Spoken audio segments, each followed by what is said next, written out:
좋은 친구를 얻기 위해서는 준비를 해야 될 것이 있다. 그것은 내가 좋은 친구가 되는 것이다 라는 말이 있습니다. 맞는 말인 것 같습니다. 내가 술을 좋아하면 내 주변에 술 친구들이 모여들 것이고, 내가 사기꾼이면 주변에 사기꾼들만 모여들 것입니다.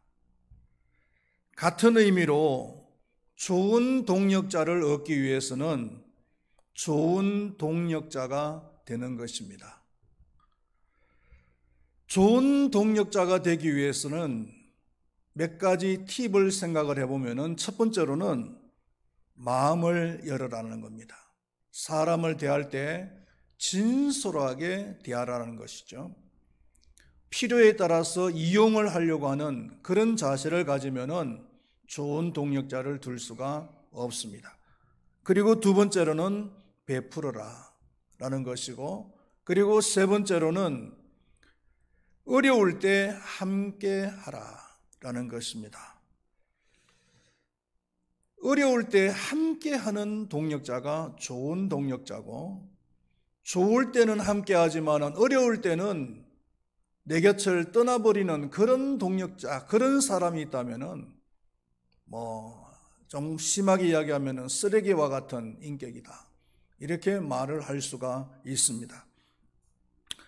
좋은 동역자가 많다는 것은 복입니다.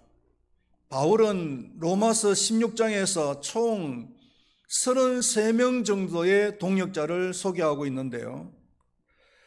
바울은 지금까지 로마에 한 번도 가본 적이 없어요. 한 번도 가본 적이 없는 곳에 좋은 동역자, 자랑할 만한 동역자, 칭찬할 만한 동역자 33명이나 있다는 것은 이건 정말 대단한 일이라고 할 수 있는 겁니다. 바울은 계속해서 좋은 동역자들을 소개하고 있습니다. 첫 번째로는 5절 말씀해 보니까 저희 집에 있는 교회들에게 문안하라, 이렇게 말씀을 했습니다. 여기서 저희 집에 있는 교회라는 것은 브리스가와 아굴라의 집에서 모이는 교회들을 말하는 것입니다. 초대 교회의 형태는 지금 우리 시대하고는 그 형태가 사뭇 달랐어요.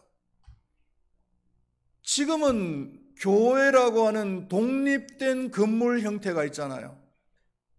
그래서 교회로 독립된 건물로 모여서 우리가 예배를 드립니다. 우리 큰바위 교회도 독립된 건물이 있습니다. 그러나 초대교회 때는요, 이런 독립된 건물이 있었던 것이 아니고 성도 중에서 한 사람의 집에서 모였어요. 그러기 위해서는 성도 중에서 한 사람이 자기 집을 갖다가 오픈을 시켜야 되는 거죠. 대부분 그 교인들 중 성도 중에서 리더급에 있는 사람이 자기 집을 오픈을 시키고, 그리고 정기적으로 그 집에서 모였어요. 대표적인 그 가정교회를 보면은 사도행전 1장 13절에 나오는 그 예루살렘의 마가의 다락방, 또 사도행전 16장 40절에 나오는 빌립보에 있는 자주장사 루디아의 그 집, 또 빌레몬서 1장 2절에 나오는 그 골로새에 있는 빌레몬의 집, 또 골로새서 4장 15절에 나오는 라오디게아의 눈바의 집, 이런 리더들, 교회 안의 리더들이 자기 집을 오픈시켜서 교회에 모이는 장소로 사용을 했다는 겁니다. 그렇기 때문에 초대 교회는 건물 중심이 아니고 사람 중심이었다라는 것입니다. 우리가 로마 교회다라고 얘기했을 때 로마에 있는 큰 건물에 모이는 사람들을 얘기하는 것이 아니에요. 로마 교회라고 했을 때는 이런 가정교회에서 여기저기 모이는 겁니다. 그래서 그걸 통틀어 가지고 로마 교회라고 얘기를 하는 거예요. 이 사람 중심이었고, 그리고 가정에서, 집에서 모였기 때문에 대형 교회가 아니었다는 것을 우리는 알게 되겠죠. 한 20명 내지 많으면 30명 정도 모이는 교회였어요. 그 당시 1세기 가옥 구조상 주로 모이면은 이제 거실에서 모였는데, 그 거실 크기가 한 20명 정도 모이면은 딱 맞았어요. 많이 모이면은 30명 정도. 그렇기 때문에 한 20명 내지 30명이 정기적으로 모이니까 그야말로 가족과 같은 거죠. 그 누구네 집에는 숟가락 몇 개가 있더라라는 것까지 다 알 정도로 그만큼 밀접한 관계에 있었다는 겁니다. 초대교회는. 브리스가와 아굴라는 에베소에서 사역을 하다가 그 추방령을 내렸던 글라우디오 황제가 죽고 나니까 다시 로마로 간 것 같아요. 그래서 거기서 자신들의 집을 오픈을 시키고 그리고 모임 장소로 헌신을 했다는 겁니다. 그리고는 바울이 볼 때도 참 아름다운 교회로서 그렇게 성장을 시켜 나간 거죠. 에베소에서 복음을 위해서 목숨까지도 내어놓았던 사람들이잖아요. 그러니까 교회를 얼마나 헌신적으로 섬겼겠어요. 그러니까 교회는 아름답게 건강하게 자라갈 수밖에 없는 거죠. 그래서 바울은 그 소식을 듣고 마음으로 기뻐했던 겁니다.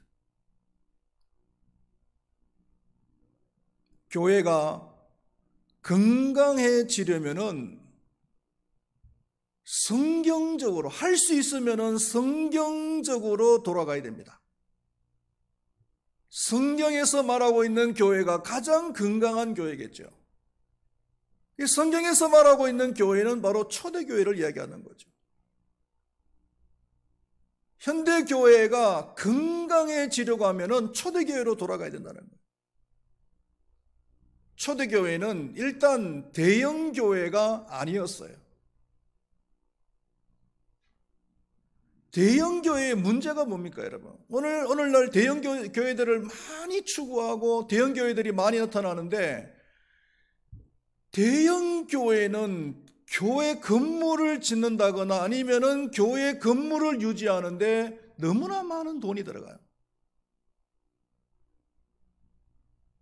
은행에 많은 돈을 대출을 받아가지고 교회 건물을 짓고, 그래서 성도들이 헌금을 하면은 그 헌금의 대부분이 다 교회 은행으로 들어가는 거예요. 은행 이자로.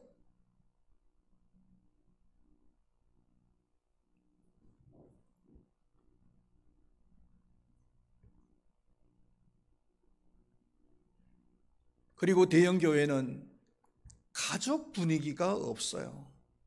성도와 성도들 간의 교제가 없습니다. 우리 교회 성도인지도 잘 몰라요. 그리고 목사와 성도들 간에도 교제가 없습니다. 목사가 교회 집사 이름도 몰라요. 얼굴도 모르는 경우도 있습니다. 그러니 목사가 교인들을 위해서 기도해 준다는 것은 언감생심이죠. 그리고 또 한 가지, 대형교회 성도들이 허황된 착각을 하는 것이 뭐냐면은 교회가 크면은 자기들의 믿음도 큰 줄 알고 있어요. 교회가 큰 거하고 자기들의 믿음이 큰 거하고는 영 다른 문제예요.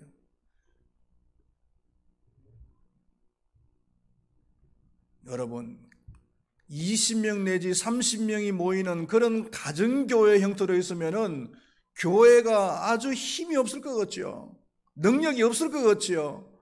아닙니다, 여러분. 역사를 보십시오. 교회 역사를 보면은 교회가 가정교회 형태로 있을 때 가장 능력이 있었어요.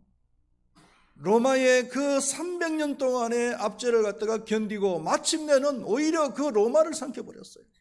가정교회들이. 오늘날 대형교회가 하는 일이 뭐가 있습니까, 여러분? 오늘날 대형교회는 그저 교회 문제만 일으켜요. 우리 한국교회에 가장 문제가 많은 교회들이 어떤 교회들입니까, 여러분? 내놓으라고 하는 그런 대형교회들, 뭐 명성교회, 순복음교회, 그리고 사랑교회 다 사회적으로 문제를 일으키잖아요.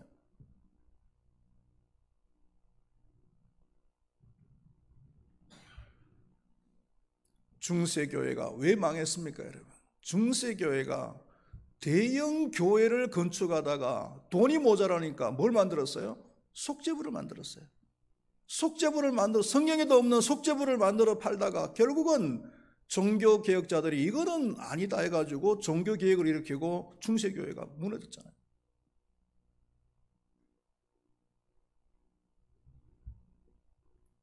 교계에서도 대형 교회의 부정적인 얘기들이 많이 나오지만은 인간의 욕심은 이 숫자 앞에서 어쩔 수 없는 것 같아요. 초대교회의 모습이 가장 건강하고 가장 성경적인 교회인 줄로 믿습니다. 우리 큰바위교회도 할 수만 있으면은 욕심을 버리고 초대교회의 모습으로 가려고 노력을 해야 됩니다. 그래야 큰바위교회는 좋은 교회, 건강한 교회가 될 줄로 믿습니다. 그리고 또 한 가지는 에베네도라고 하는 사람을 소개합니다. 5절 말씀에 보니까 내가 사랑하는 에베네도에게 문안하라.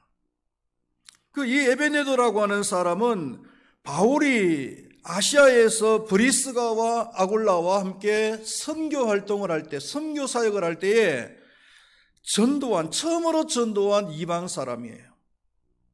그는 아시아에서 그리스도께 처음 맺은 열매니라. 그 후로 자연스럽게 브리스가와 아굴라와 함께 가정교회를 섬기는 일에 동참을 했던 것 같아요. 이 에베네도는 처음 익은 열매라고 했어요. 이 처음이라고 하는 말이 참 묘한 맛을 주죠. 처음은 둘째에 대한 기대를 가지게 만들어줘요.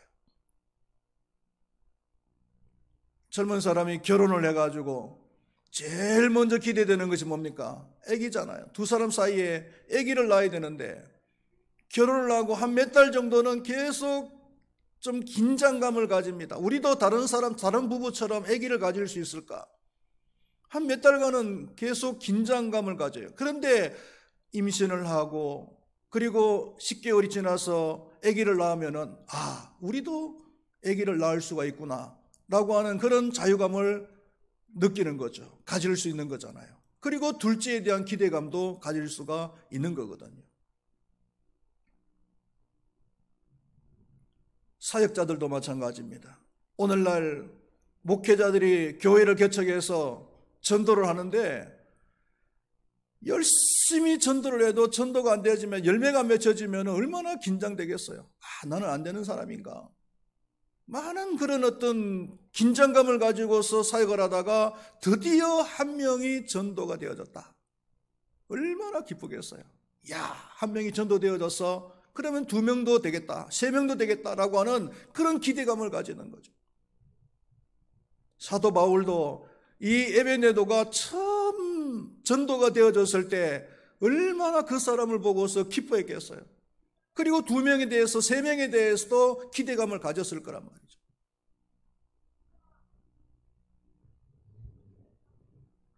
그리고 사랑하는 에베네도라고 했습니다. 이 사랑하는 이라고 하는 말을 붙인 것은 특별한 애정을 표현하는 거예요. 왜 특별한 애정이냐 하면은 처음 맺은 열매이기도 하지만은 그런데 또 믿음 생활을 잘해준단 말이에요. 처음 맺은 열매이면서도 믿음 생활을 잘해주니까 이 바울 입장에서는 그 사람을 보면, 그 사람을 생각하면 얼마나 기쁜지, 얼마나 감사한지. 여러분, 목회자나 그리고 전도자의 기쁨이 여기에 있어요. 목사가 된 이유가 뭐가 있겠습니까, 여러분? 목사가 돼가지고 부귀영화를 누리기 위해서 목사 되었겠습니까? 아니에요. 목사는 한 영혼을 전도해가지고 그리고 그 영혼을 잘 양육을 시켜서 그 영혼이 믿음 생활 잘하는 성숙한 사람으로 성장하는 것을 보면은 목사는 밥 안 먹어도 기뻐요. 밥 안 먹어도 배불러요. 그게 목사가 된 이유니까, 목적이니까.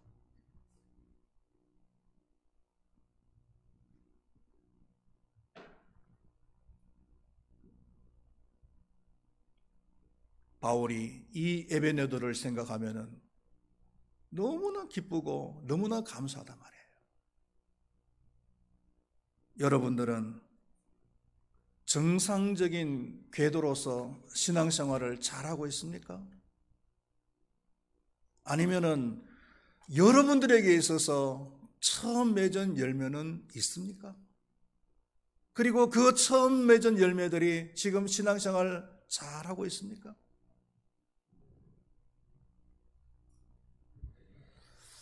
세 번째로 소개하는 사람은 마리아라고 하는 여인입니다. 6절 말씀을 보시면은 너희를 위하여 많이 수고한 마리아에게 문안하라 이렇게 이야기했습니다. 이 여인이 구체적으로 누구인지에 대해서는 성경이 말을 해주고 있지는 않습니다만은 성경에는 총 7명의 마리아가 나옵니다. 예수님의 어머니도 마리아죠. 막달라 마리아도 있죠. 그리고 마르다의 동생 마리아도 있죠. 그리고 야곱의 어머니 이름도 마리아라고 했습니다. 한결같이 훌륭한 신앙인들입니다. 본문에 나오는 이 마리아라고 하는 여인에 대해서 알 수 있는 것은 너희를 위하여서 많이 수고한 여인이라고 해요. 여기서 너희는 로마 교회를 말하겠죠.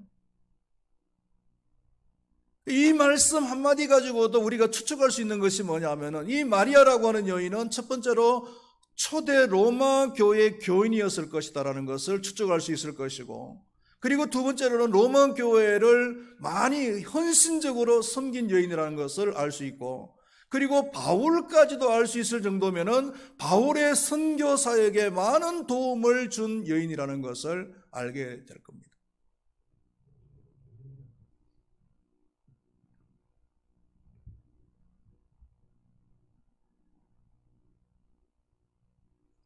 이 여인은 초대교회 로마 교회 안에서 중요한 직분을 맡은 여인은 아니었던 것 같아요. 그러나 로마 교회가 다 알고 바울도 알 정도입니다. 한 번도 로마를 방문하지 않았던 그 바울까지도 알 정도로 아주 헌신된 그런 사람이었다는 것을 알게 되죠.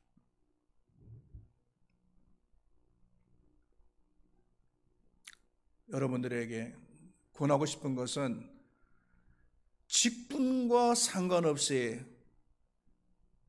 헌신하고 충성하는 그런 분들이 되시기를 축원드리겠습니다. 오늘날 교회 안에서 많은 사람들이 생각하는 것 중에 한 가지가 뭐냐 하면은 교회 안에서 헌신은 직분, 중직을 맡은 분들이 우선적으로 하는 것이다. 목사나 장로나 안수집사나 권사들이 헌신을 하는 것이지 우리같이 평신도들은 뭐 헌신 안 해도 상관없다, 이런 생각을 하는 사람들이 있는 것 같아요. 그래서 직분을 안 받은 사람들은 헌신을 안 해도 상관없다, 이런 생각을 가지고 있는 것 같아요. 또 어떤 사람들은 조금만 교회 안에서 헌신을 하면은 당연히 뭐 교회에서 직분을 줄 것이다 라고 하는 생각을 가진 사람도 있고요. 이 마리아라고 하는 여자는요, 교회 안에서 아무런 직분도 없었어요. 그러나 로마 교회가 다 알 정도로, 그리고 바울이 인정할 정도로 헌신된 그런 여인이었습니다. 우리 금발교회 모든 성도님들이 그런 정신을 가지고서 교회를 섬기고 헌신할 수 있기를 축원드리겠습니다. 마지막으로 7절에 나오는 안드로니고와 유니아라고 하는 사람입니다. 한번 7절을 읽어보겠습니다. 내 친척이여 나와 함께 갇혔던 안드로니고와 유니아에게 문안하라. 그들은 사도들에게 존중이 여겨지고 또한 나보다 먼저 그리스도 안에 있는 자라. 이 7절에서 이 사람들에 대해서 알 수 있는 것이 몇 가지가 있습니다. 첫 번째로는 바울의 친척이다. 그리고 두 번째로는 바울과 함께 갇혔다. 세 번째로는 사도들에게 존중이 여겨졌다. 그리고 바울보다 먼저 믿은 자였다. 바울이 이 사람들을 소개하는데 단순히 자신의 친척이기 때문에 자랑스럽게 소개를 하는 걸까요? 아닙니다. 친척 중에는 원수보다 더한 사람도 있어요. 친척들이 오히려 교회를 하는데 방해가 되는 사람도 있어요. 제 친구 목사도 교회를 개척해서 목회를 하는데 교회를 시간이 어느 정도 좀 지나가고 나니까 처음에는 친척들이 모여서 교회를 시작을 했는데 조금 시간이 지나서 교인들도 조금씩 모여들고 하니까 가장 문제가 되는 사람이 누구냐 하면은 친척들이에요. 친척들이 그냥 교회에서 텃세를 부르는 거예요. 텃세. 그러니까 얼마나 힘들어하는지 친척들 보고 교회 나가라 소리도 못하고.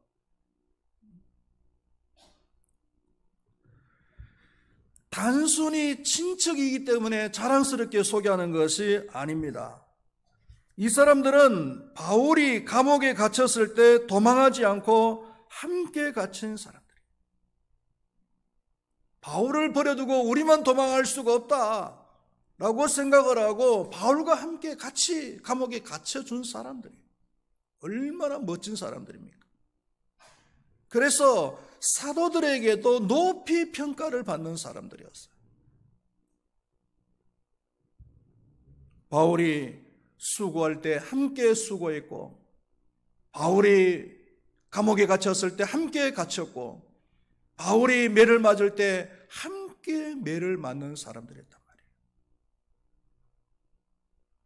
사랑하시는 우리 금바위교회 모든 성도님들은 교회와 목회자와 함께하는 성도들이 되시기를 축원드리겠습니다. 교회가 어려울 때 함께 하시기를 바랍니다. 목회자가 어려울 때 함께 하시기를 바라겠습니다. 그런 멋진 성도들이 될 수 있기를 축원드리겠습니다. 말씀을 맺도록 하겠습니다. 예수를 물론 믿는 것도 중요합니다만 예수만 믿고 교회만 다니는 사람들이 아니라 정말 성도들 간에 좋은 동력자들이 되시고 목사와의 관계에서도 좋은 동력자들이 되시는 모든 성도님들이 되시기를 바라겠습니다.